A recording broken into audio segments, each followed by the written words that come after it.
segundo livro de Reis, capítulo 4, vamos ler do verso 8 ao verso 17. Segundo Reis, capítulo 4, do verso 8 ao verso 17. Os irmãos acharam na Bíblia?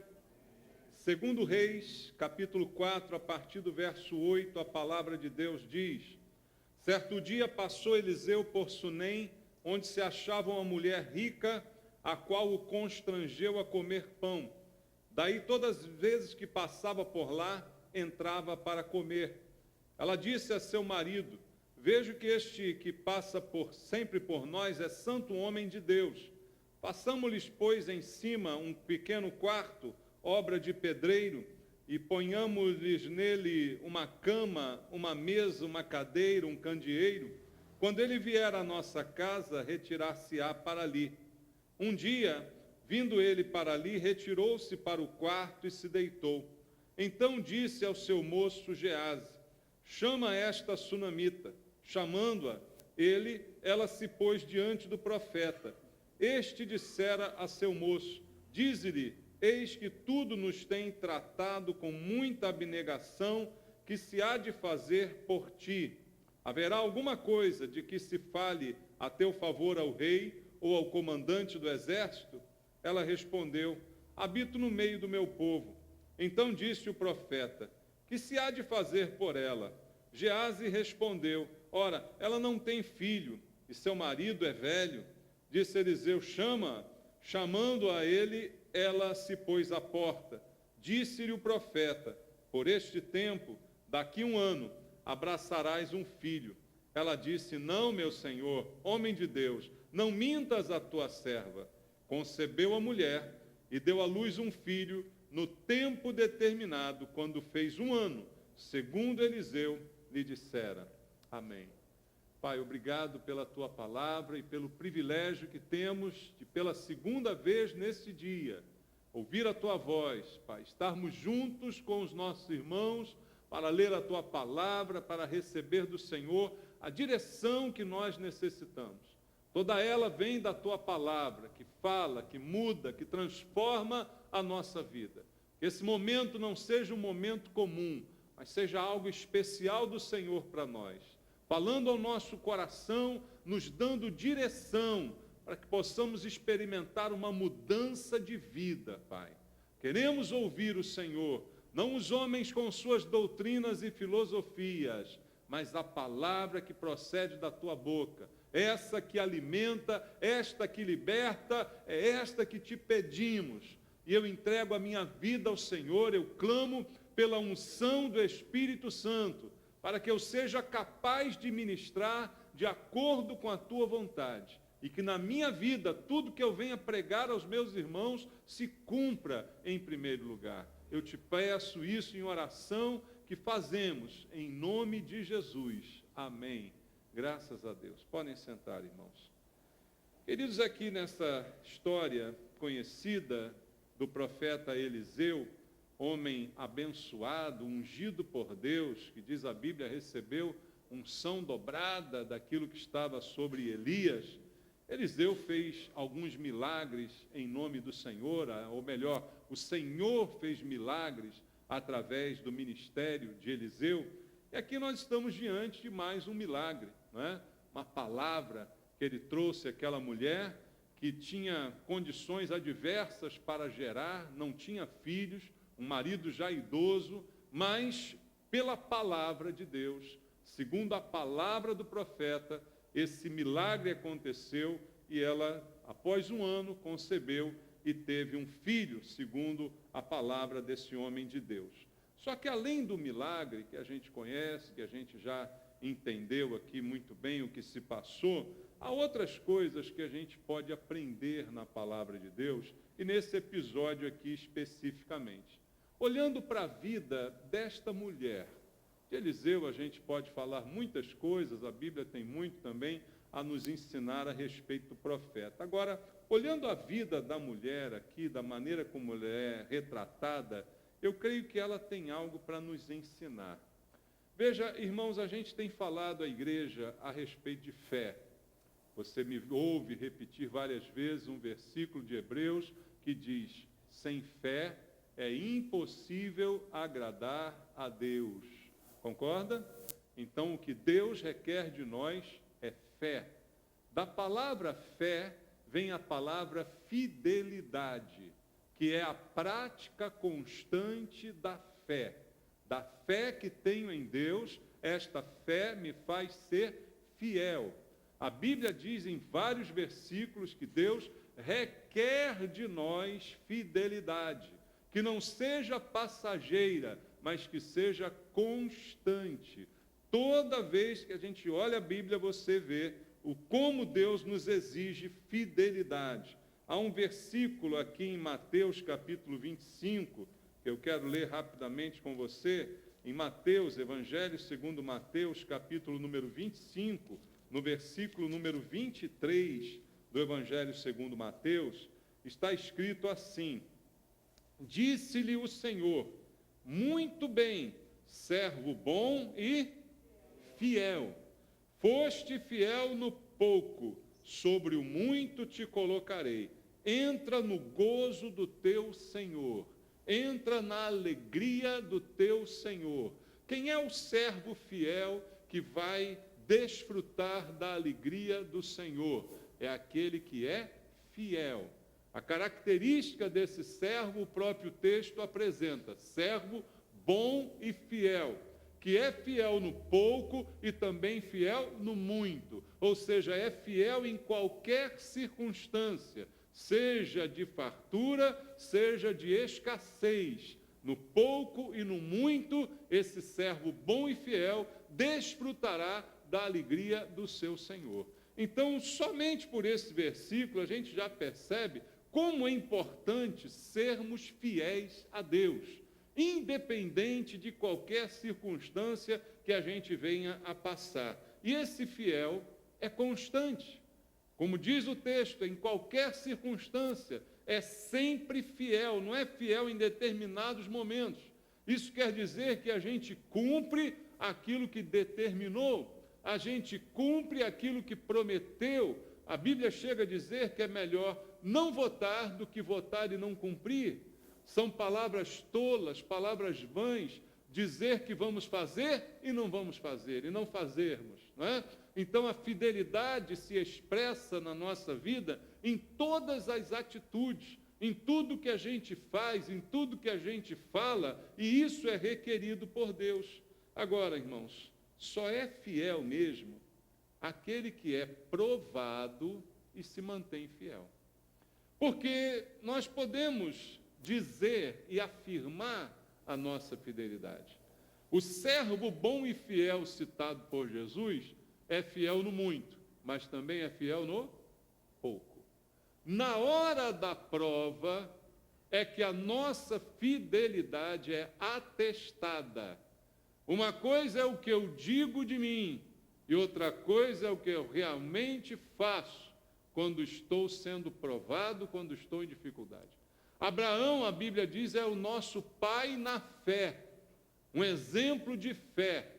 Mas aonde foi que a fé de Abraão mais se manifestou claramente? Quando ele foi provado. Quando Deus requereu a ele o seu filho Isaque, e ele não titubeou ao oferecer isto a Deus. Ele foi fiel numa prova, numa adversidade. Então o pai da fé honrou o seu nome, honrou o que de fato a Bíblia diz sobre ele. Então a verdadeira fidelidade é aquela que se mantém apesar da prova. Muitas vezes somos fiéis a Deus, mas só conseguimos ser fiéis no muito. Basta vir a escassez que a nossa fidelidade proporcionalmente diminui. Mas aquele que entra no gozo do seu Senhor é o servo bom e fiel, que foi fiel no muito, mas também foi fiel no pouco. Quando somos provados e nos mantemos firmes, aí sim podemos dizer que somos fiéis. E a vida dessa mulher aqui relatada, ela nos dá alguns exemplos de um relacionamento de fidelidade com Deus. Eu queria olhar para a vida da mulher, que não é muito falada no resto da Bíblia, não é? Mas que deixou aqui alguns exemplos que mostram o relacionamento com Deus. A verdade, fé, fidelidade, todas essas coisas espirituais, elas se tornam evidentes pela qualidade no nosso relacionamento com Deus. A qualidade com que a gente pensa, faz as coisas, a qualidade com que a gente vive a nossa fé. Por isso, Tiago dizia, a fé sem obras é morta. A fé que é só falada, mas não é efetivada através de ações transformadas, ela não tem nenhum valor. Então, o que mostra a qualidade do nosso relacionamento com Deus é a qualidade deste relacionamento baseado em fé. Então, eu quero olhar contigo para a vida dessa mulher e ver alguns exemplos práticos, simples, que mostram como era o relacionamento dela com Deus, para que isso nos inspire também à fidelidade. Veja, essa mulher é uma mulher que foi, a princípio, abençoada por Deus. Concorda? Ela tinha um sonho, um desejo de ter um filho.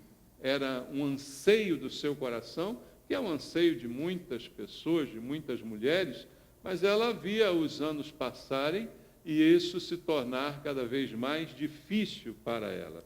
Mas ela foi abençoada por Deus. O desejo do seu coração foi atendido. A palavra de Deus diz para nós isso, né? Que Deus, Ele é fiel. Ele, inclusive, olha para os desejos do nosso coração. Isso aconteceu com essa mulher. Mas por que aconteceu? Por que ela foi abençoada? Veja, a Bíblia diz, eu li até esse versículo hoje pela manhã, em Mateus capítulo 6, versículo 33.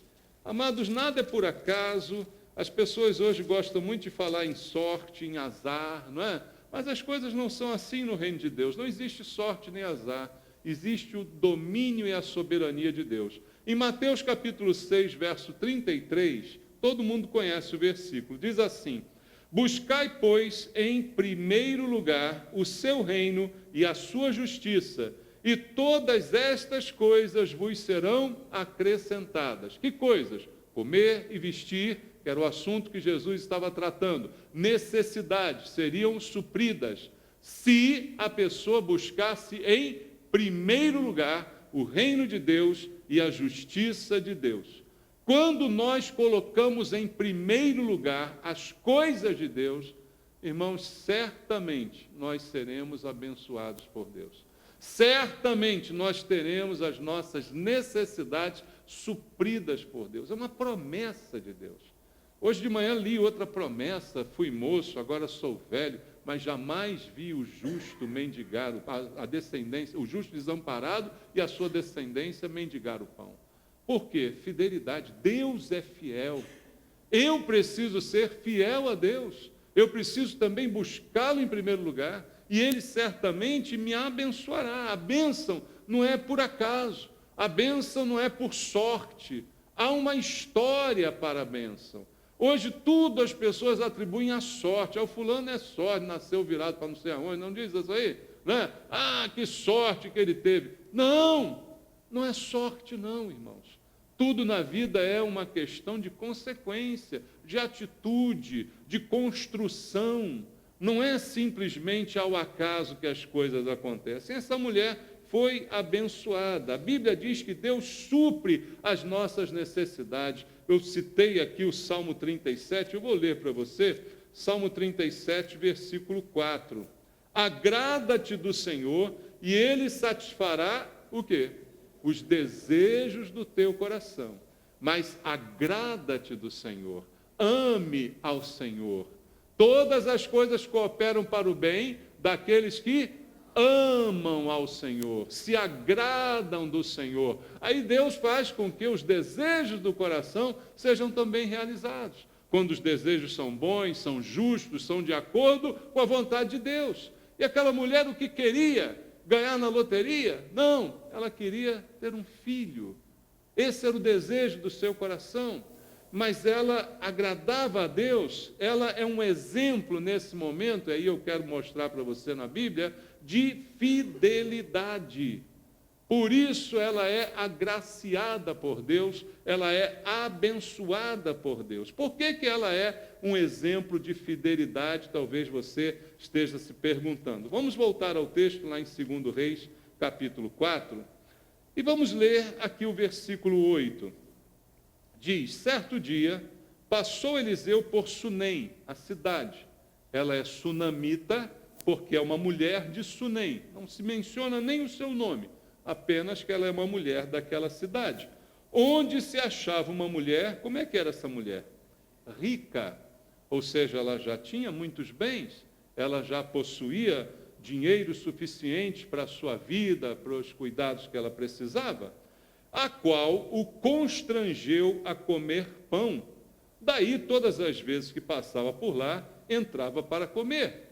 A mulher, observando que passava Eliseu, que ela reconheceu como um homem de Deus, ela sendo uma mulher rica, de posses, ela tem um coração também generoso, e ao ver o homem passar, ela o constrange. Não entra para comer um pão.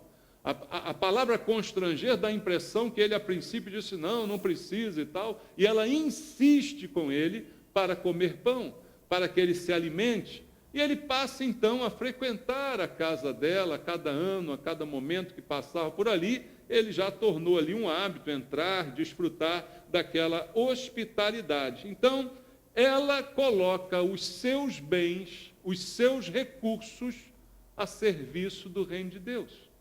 Eliseu está fazendo o que ali? Ele não está andando, passeando naquela cidade, ele está cumprindo uma missão de Deus. Ela está usando os seus recursos a favor da missão de Deus. Aí começa a se esclarecer a vida de fidelidade daquela mulher. O seu dinheiro não vai curar a sua esterilidade. Com sua riqueza, ela já pode ter procurado vários médicos e vários tratamentos para o problema de não ter filhos, mas nada disso resolveria o seu problema. Mas o seu dinheiro, ela coloca agora à disposição da obra de Deus. Ela coloca esse dinheiro para abençoar a obra de Deus. Eliseu estava fazendo a obra de Deus. Continua o texto no verso 9. Ela disse ao seu marido: vejo que este que passa sempre por nós é o quê? Santo homem de Deus. Ela percebeu, ela teve visão espiritual para saber quem era Eliseu.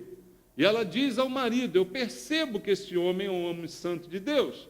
E ela dá a ideia: façamos-lhes, pois, em cima um pequeno quarto, obra de pedreiro, ponhamos-lhes nele uma cama, uma mesa, uma cadeira, um candeeiro. Quando ele vier à nossa casa, retirar-se-á para ali. Agora, além de ter uma refeição, ele teria um lugar para pousar, para descansar da viagem, para prosseguir no dia seguinte com mais conforto. Então, ela está ajudando esse homem de Deus, que ela reconhece como de Deus, a fazer a obra de Deus.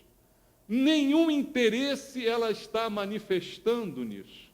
Ela não está propondo uma troca, ela não está com desejo de ser abençoado. Eliseu também, por sua vez, não pediu nada a ela, não se aproveitou da sua riqueza. Isso é um problema hoje, né? Hoje, quando o pastor vê que tem alguém rico, ele já vai atrás da pessoa com um pires na mão, né, irmão? Eliseu sabia que a mulher era rica, não falou nada com ela, não foi atrás dela, não pediu nada a ela. A iniciativa foi toda dela. Eliseu não fez campanha: vem cá, bota o dinheiro aqui, que na minha mão ele vai prosperar na sua vida. Não houve nenhuma troca de interesses, não houve nenhuma promessa, não houve nada para enganar, para fazer. Não, foi uma iniciativa dela. Ela desejou abençoar a obra de Deus, representada por Eliseu, um santo homem de Deus que estava ali a serviço. A decisão dela, então, é fazer desta maneira. Ela quer abençoar.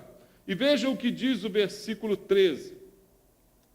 Este dissera a seu moço: Diz-lhe: eis que tu nos tens tratado com muita abnegação. Eliseu reconhece no tratamento daquela mulher, na gentileza, no cuidado, no pão que ela lhe dava, no quarto que ela construiu, na maneira como bem o tratou, mas ele reconhece que aquilo era por abnegação. O que quer dizer isso, então? Abnegação, sem interesse, irmãos. Tratar com abnegação é tratar sem esperar nada em troca. Às vezes nós somos gentis com alguém porque a gente espera uma contrapartida. Às vezes nós somos generosos com alguém porque a gente sabe que também aquela pessoa um dia pode nos abençoar, pode nos trazer um retorno. É como se fosse um investimento. Mas a mulher, a sunamita, é diferente. Ela faz isto com abnegação, segundo diz Eliseu, sem interesse, sem esperar alguma coisa em troca. Como nós ensinamos aqui na igreja, a nossa oferta, o nosso dízimo, não é uma troca com Deus, não é algo que fazemos esperando receber alguma coisa. É claro que recebemos, mas não é esse o nosso alvo, não é esse o nosso propósito. Assim nós devemos agir na obra de Deus com abnegação também, negando-se a nós mesmos, como disse Jesus, deveríamos fazer. Não por interesse, a mulher não tem interesse algum. A única coisa que ela queria era abençoar. Ela queria proporcionar ao profeta uma facilidade para ele prosseguir no seu trabalho. Ele não pediu nada, ela desejou fazer, não quis, não pensou numa recompensa que poderia receber dele, nada disso aconteceu. Então veja, queridos, quem age assim é sempre abençoado. Por isso que eu disse, ela foi abençoada, mas não deu sorte, não. Ela não deu sorte, Eliseu passou lá por acaso. Não, ela também construiu uma vida de fidelidade, sem interesse, com abnegação, aplicou bem os seus recursos, não é? Então ela honrou a Deus. Agora, no muito, porque ela era rica e ela pôde fazer isso com facilidade. Isso não lhe custou muito, ela foi fiel no muito, mas isto também traz recompensa. Leia comigo a Bíblia em 1 Coríntios, capítulo 15, versículo número 58, 1 Coríntios, capítulo 15, verso número 58, a palavra diz: portanto, meus amados irmãos, sede firmes, inabaláveis, e sempre abundantes na obra do Senhor, sabendo que no Senhor o vosso trabalho não é vão. Não é em vão aquilo que nós fazemos em prol da obra de Deus. Não fazemos por interesse, mas sabemos pela Bíblia que se eu for firme, inabalável e sempre abundante, eu sei que o meu trabalho não é em vão. Não é coisa de nada, é algo valoroso para Deus e certamente trará bênção sobre a minha vida, embora não seja por isso que eu o faço. Mas é uma verdade bíblica. Ela foi fiel no seu muito e ela o fez com abnegação, não com interesse de receber alguma coisa, mas essa é a razão dela ter sido abençoada. E o texto prossegue e diz no verso 17, concebeu a mulher e deu à luz um filho, no tempo determinado, quando fez 1 ano, segundo Eliseu lhe dissera. Olha a bênção aqui acontecendo. 1 ano depois, a bênção aparece. A palavra do profeta se cumpre e ela vai ter nos braços o seu filho que ela tanto desejava ter. Então, queridos, ser estéril naquela época era algo muito complicado. Era quase como que uma maldição. E ela recebe uma bênção maravilhosa de ter as condições de ter agora um filho nos seus braços. Mas ela foi fiel. Foi fiel no muito. Ela era rica. Ela pôde fazer isso. Mas ela quis fazer isso. Há muitos ricos que não querem fazer isso. Há muitos que têm condição e não querem ajudar. Então ela quis. Ela foi fiel no muito, como disse o Senhor. Mas agora, queridos, pelo desenrolar da história, a fidelidade dela vai ser provada por Deus. Veja, ela foi tão fiel até agora, que quando Eliseu a chama e pergunta para ela o que ela quer, ela diz, eu não quero nada. Ele pergunta, o que eu posso fazer por você?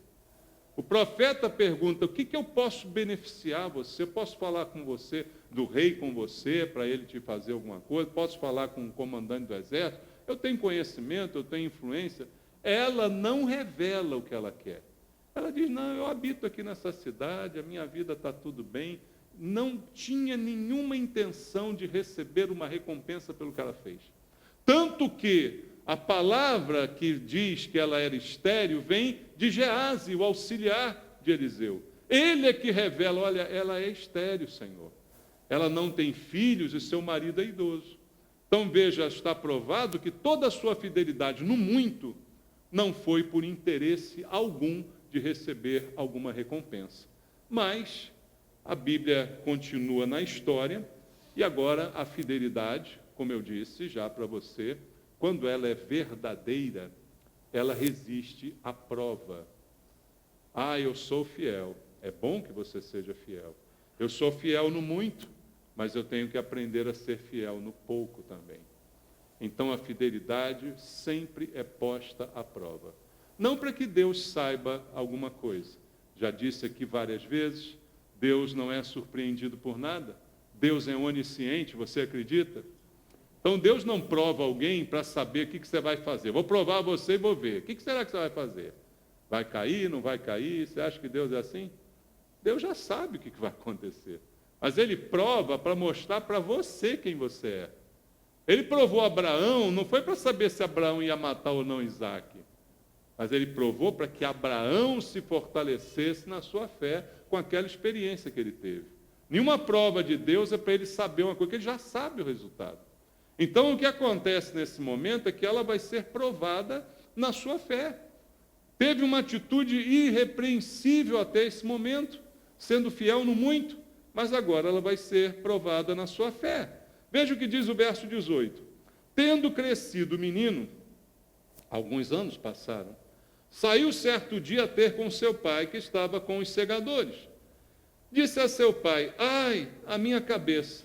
Então o pai disse a seu moço, leva-o à sua mãe.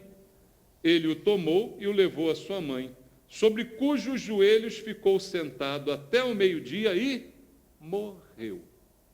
Ainda jovem, passaram-se alguns anos, a Bíblia não diz quanto, mas já tinha uma idade suficiente para acompanhar o seu pai na roça, talvez uns 6, 7 anos, não sabemos, mas um menino ainda, um menino é levado para o pai, tem ali uma insolação, um sol forte na sua cabeça, um problema, é levado aos joelhos da mãe, e sobre os joelhos da mãe, esse menino falece. A mãe que foi fiel no muito, a mãe que fez tudo sem interesse algum, a mãe que era uma bênção, agora está passando pela dor, pela tristeza de ver o seu único filho morrer nos seus joelhos. É uma prova, e é uma prova bem difícil para ser passada, não é? Talvez muitos de nós dissessem assim, Senhor, o senhor está brincando comigo? Poxa, eu fiz tudo sem interesse nenhum, não pedi filho para ninguém, o senhor resolveu me dar um filho, agora o senhor resolve tirar? Parece brincadeira, né? Parece que dá para eu brincar um pouquinho, ficar alegre, depois tira o brinquedo da criança. Ela podia ter dito isso, não podia? Ela podia ter questionado, dizer, poxa, eu não pedi, o senhor quis me dar e agora acontece isso. E aí, amados, a conclusão que nós vamos chegar no decorrer do texto, como eu disse aqui no início, é fiel. É fácil ser fiel quando tudo vai bem, quando tudo está dando certo, quando tudo é como planejado.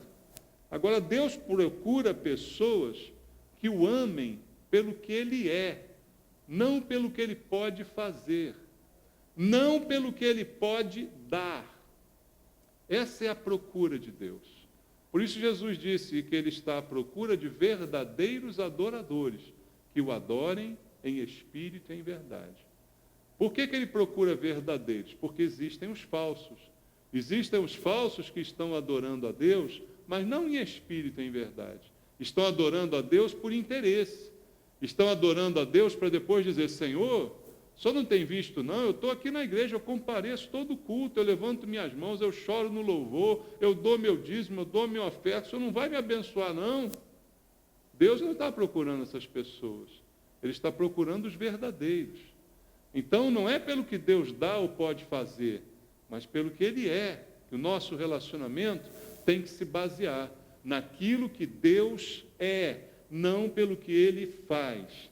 E essa mulher, ela teve uma reação muito impressionante diante desse problema. Imagina você, um filho morto nos seus joelhos, por volta de meio-dia. A criança morreu.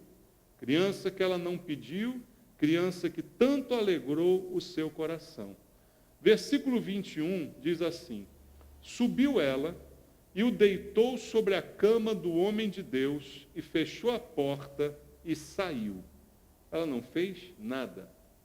Ela simplesmente colocou o menino lá no quartinho que ela fez para o profeta, botou ele na cama do profeta e saiu. Ela não se desesperou, ela não saiu gritando igual uma doida, meu filho, morreu meu filho. Ela não contou para ninguém, nem para o marido ela contou que o filho tinha morrido. Ela não saiu lamentando, não saiu contando suas mágoas, não saiu querendo, me deem atenção, eu estou sofrendo, nada disso. Ela, em silêncio, deixou o menino ali e saiu. Por quê? Porque ela cria no seu coração que a mesma palavra que fez o seu filho ser gerado pode fazer seu filho renascer. Ele não foi gerado por um milagre? O que Eliseu fez? Ele só deu uma palavra. Ele disse, daqui a um ano, sob esta palavra, você vai conceber e seu filho vai nascer. Foi uma palavra que gerou o menino. Uma palavra poderia reviver o menino. Ela simplesmente crê que alguma coisa também sobrenatural poderia ser feita.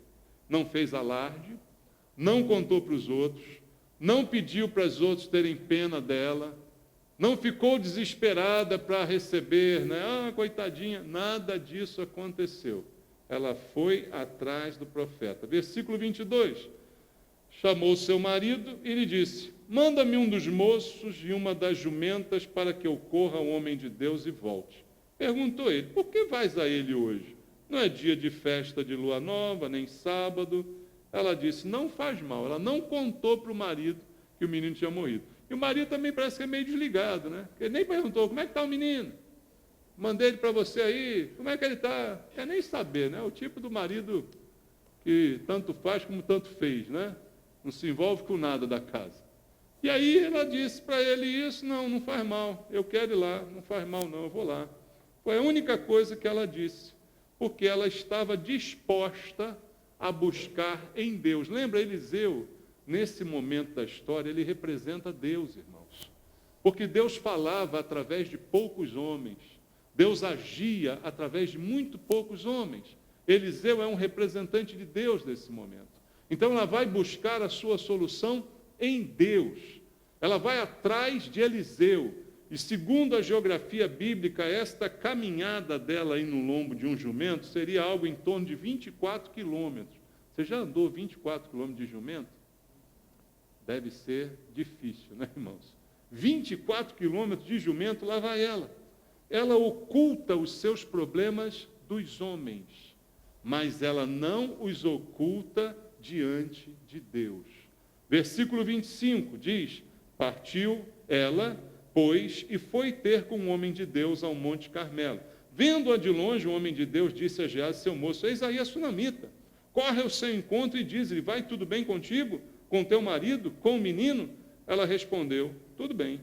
Chegando ela, pois, ao homem de Deus, ao monte, abraçou-lhe os pés, então se chegou Geazi para arrancá-la, mas o homem de Deus lhe disse, deixai-a, porque a sua alma está em amargura, e o Senhor me encobriu e não me manifestou. Ela veio ao encontro, Eliseu a viu, Eliseu, um homem de Deus, um profeta, não detectou o que estava acontecendo, mandou Gease para ver se estava tudo bem. Para Gease, ela diz, não, está tudo bem. Porque não é Gease que vai resolver meu problema. Não é um homem que vai resolver o meu problema. Não é eu contar para todo mundo, publicar no Facebook. Irmão, para de publicar no Facebook teus problemas, tá bom? Ninguém vai te ajudar porque você está publicando. Tem gente que quando está com problema, sai contando para todo mundo. Busca Deus, conta para Deus, tá bom? Não adianta ficar contando para todo mundo. Ela disse, não, está tudo bem. Mas quando ela chegou diante de Eliseu, e lembra, ele está representando Deus agora. Ele é o Deus ali, é o papel de Deus que ele está fazendo, o homem de Deus. Ela se agarra aos pés de Eliseu. Ela me lembra daquela mulher que se agarrou aos pés de Jesus e começou a chorar, molhar os pés de Jesus, enxugar com os cabelos, num desespero de alma. Foi tamanha a cena estranha que Gease quis agarrar ela e arrancar ela dos pés de Eliseu. E Eliseu diz, não, pode deixar. Deus me encobriu, Deus não me revelou o que ela está sentindo, mas eu estou vendo que ela está em profunda amargura de alma. Até esse momento, ela não tinha derramado uma lágrima. Até esse momento, ela não tinha contado para ninguém, não tinha dividido seu problema com ninguém. Mas agora, diante de Deus, ela está rasgando o seu coração, ela está derramando todas as suas lágrimas, está liberando todas as suas emoções. Irmãos, isso é uma lição para a gente também. É diante de Deus que a gente tem que chorar. É diante de Deus que a gente tem que se derramar. É diante dele que a gente tem que abrir o coração, colocar tudo para fora. Não é diante de ninguém, não há ninguém que possa substituir Deus. É bom ter amigos, é bom ter pessoas com quem compartilhar algumas coisas, mas ninguém pode substituir Deus. Ninguém pode substituir Deus no teu relacionamento. Se a coisa está ruim, é com Ele que você tem que se abrir. É com Ele que você tem que rasgar o teu coração. E ela vai ao profeta e se derrama na presença dele, se derrama na presença do profeta, e ele percebe a amargura da sua aflição, da sua dor, de tudo aquilo que ela estava vivendo, porque o menino morreu. Agora presta atenção. Ela mostrou que ela sabe ser fiel no pouco também. No muito ela foi fiel, mas no pouco ela foi fiel também. Porque ela não blasfemou contra Deus, ela não praguejou porque o menino morreu, ela não saiu por aí gritando, Deus é injusto, Deus está brincando comigo, me deu o filho e me tirou o filho. Ela foi exatamente buscar Deus. O mesmo Deus que deu, o mesmo Deus que tirou, como dizia Jó, eu vou buscá-lo, eu vou à sua presença, somente diante dele eu vou me derramar. Isso é fidelidade. Como eu disse a você, fidelidade se revela na prova. É a atitude na hora que tudo dá errado que revela quem nós somos de verdade diante de Deus. Quando tudo está certo, é muito fácil ser fiel. Quando tudo está em abundância, é muito fácil ser fiel.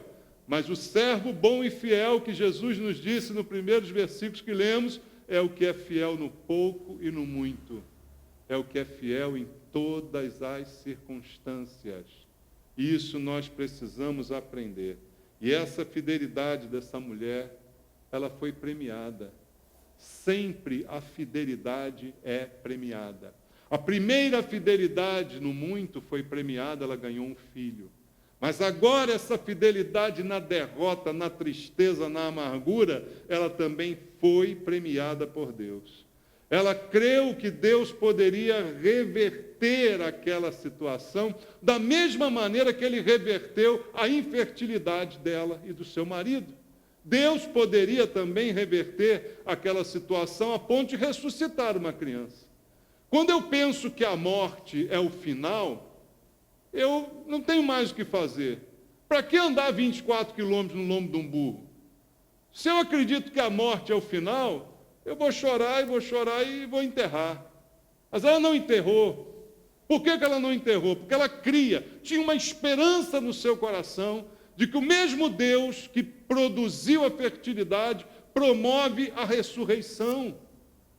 Fé, irmãos. Fé. Senão eu enterro. Senão eu choro, digo para todo mundo e boto debaixo da terra. Não, eu botei no quarto do profeta. E eu fui buscar Deus.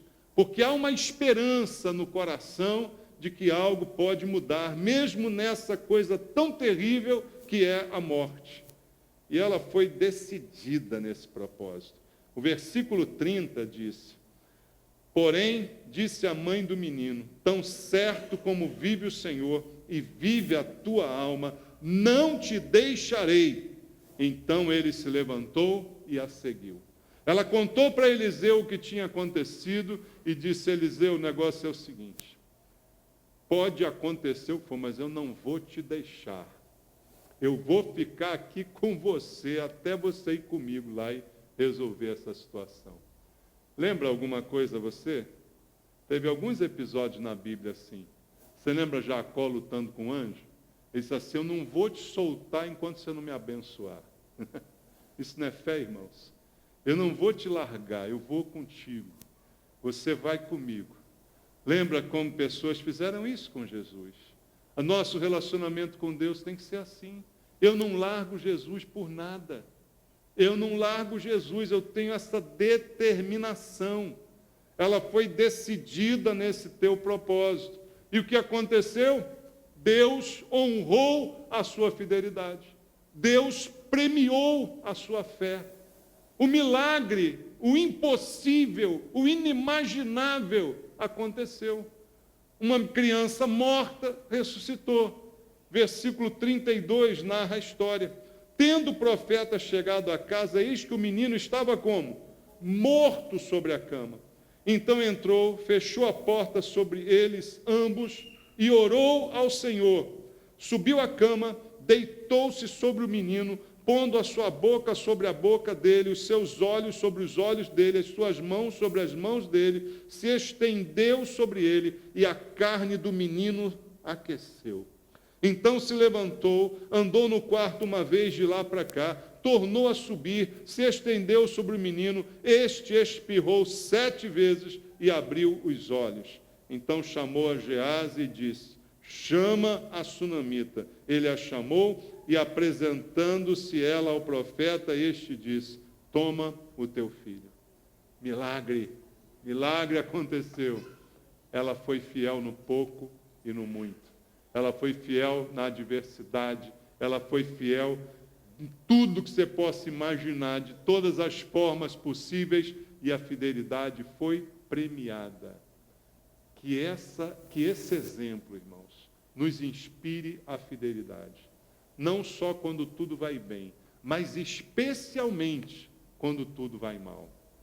Ah, quando eu estou com dinheiro eu dou o dízimo, quando eu estou sem dinheiro não dou. Quando eu estou empregado, eu dou. Quando eu estou desempregado, não dou. Seja fiel em tudo. E não é só de dinheiro que Deus está falando. Seja fiel na tua obra, na obra que Deus te chamou para fazer. Ah, se está tudo bem, eu vou para a igreja. Se não está tudo bem, eu fico em casa. Seja fiel em todo tempo, estando tudo bem ou estando tudo mal. Porque Deus permanece fiel. A Bíblia diz: embora o homem seja infiel, Deus permanece fiel. Nunca muda a sua fidelidade. Quem muda somos nós, pessoas de ânimo dobre, que um dia estamos bem, um dia estamos mal. Um dia estamos alegres, um dia estamos tristes. Um dia estamos dizendo glória a Deus, outro dia estamos xingando Deus.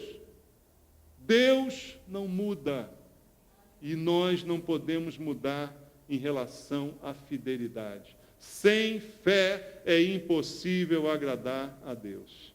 E mesmo nas lutas e provas, a gente permaneça com o Senhor.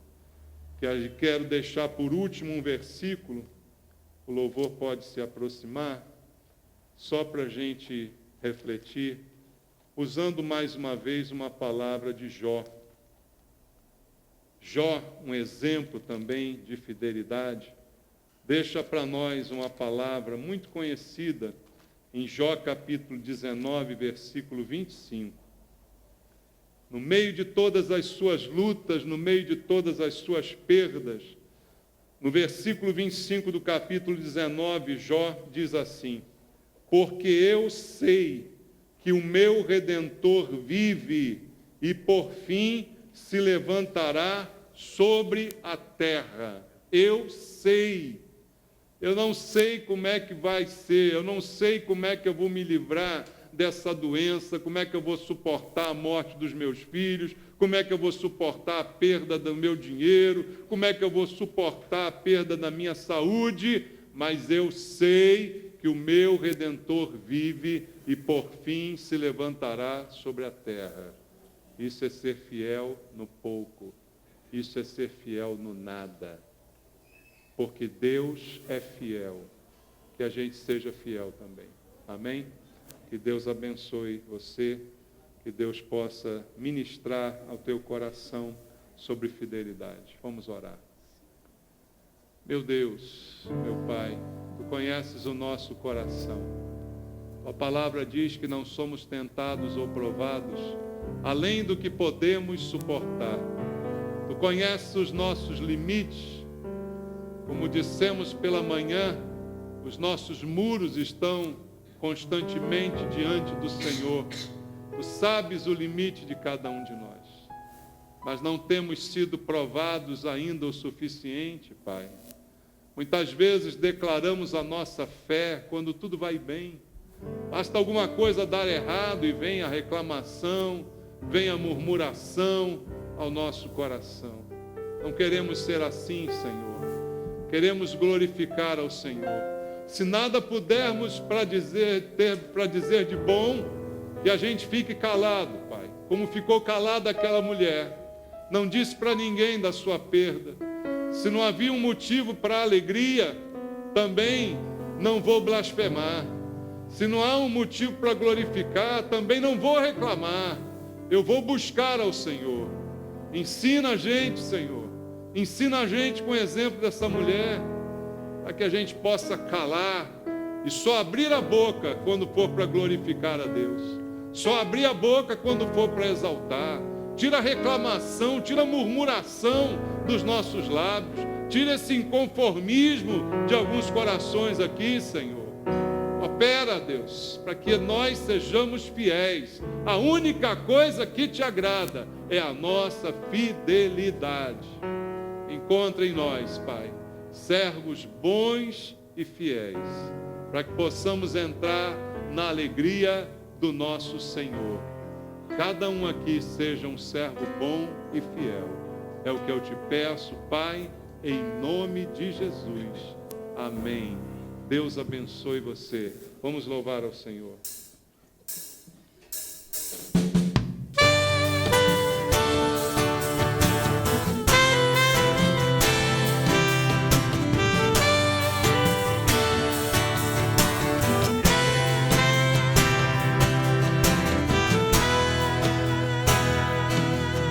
Quando as aflições da vida tentam sufocar meus sonhos, dominar as minhas forças pra continuar.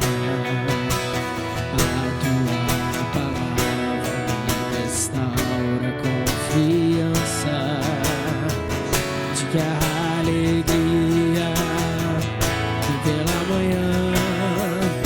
Cada lágrima que cai dos meus olhos rega uma semente de esperança daquilo que creio com todo o coração. Eu sei que meu Redentor vive e por minha causa ele se levantará. Eu sei que o Deus em que tenho é fiel e poderoso para ressuscitar meus sonhos e também para os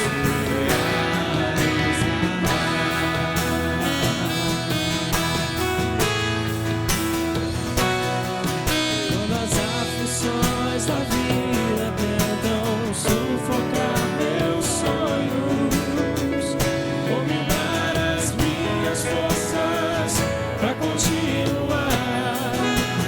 A tua palavra me restaura a confiança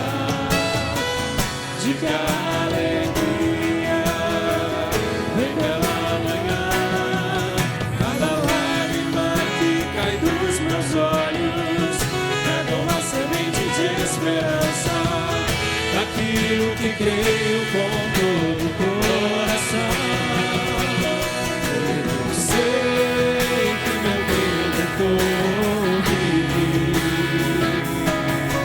e por minha causa ele se levantará. Também sei que o Deus em que tenho é fiel e poderoso para ressuscitar meus sonhos e também para os realizar. O que é melhor para mim, eu sei que o Deus fará. Mesmo que eu não veja nem possa sonhar, eu sei que meu Redentor vive, e por minha causa ele se levantará. Também sei que o Deus em que tenho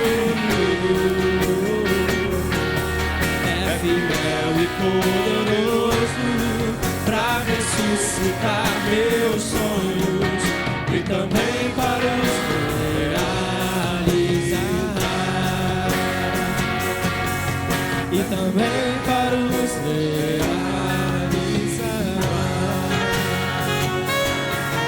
e também para os realizar. Obrigado, Senhor, pela tua fidelidade, Pai. Glória a Deus. Deus é fiel, que você seja fiel também, em toda e qualquer circunstância, em toda e qualquer situação, no muito e no pouco também. Amém?